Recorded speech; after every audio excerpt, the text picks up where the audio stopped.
शेतकरी कर्जमुक्तीबाबत 3 ते 4 महिन्यात निर्णय होणार, मुख्यमंत्री देवेंद्र फडणवीस यांचे आश्वासन।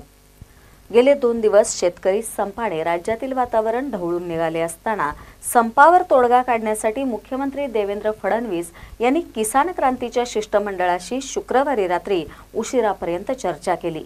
रात्री 2:30च्या वृत्तानंतर या चर्चेत मुख्यमंत्र्यांनी कर्जमाफीबाबत येत्या 3 ते 4 महिन्यात सकारात्मक निर्णय घेण्याचे आश्वासन दिले।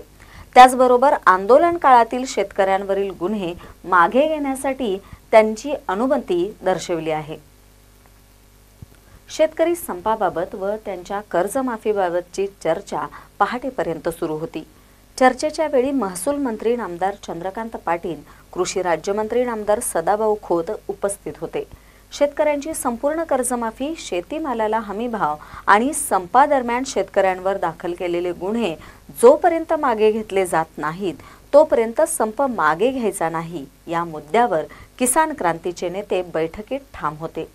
त्यांनी मुख्यमंत्र्यांच्या सकारात्मक प्रतिसादानंतर तातडीने कोणताच निर्णय घेतला नाही। पुणतांब्यात जाऊन निर्णय घोषित करण्याचे त्यांनी ठरवले। मध्यरात्री 12:30च्या सुमारास किसान क्रांती मोर्चाचे नेते वर्षा बंगल्यावर दाखल झाले। त्यानंतर 1 वाजता चर्चेला सुरुवात झाली। चर्चेत सहभागी झालेल्या नेत्यांमध्ये सयाजीराव सूर्यवंशी, संदीप गिड्डे, धनंजय जाधव, शांताराम पुंजीर, सतीश कानवाडे, विजय काकडे, ॲडव्होकेट कमल सामंत, सीमा नरुडे, शंकर दरेकर, योगेश रायते आणि राजीव नवले यांचा समावेश होता।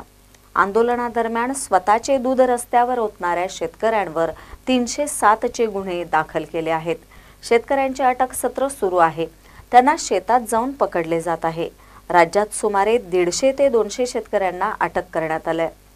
या शेतकऱ्यांवरील गुन्हे मागे घेऊन त्यांना तात्काळ सोडावे अशी मागणीही मुख्यमंत्र्यांकडे करणार असल्याचे किसान क्रांतीच्या कोर टीमचे सदस्य शांताराम पुंजीर यांनी सांगितले।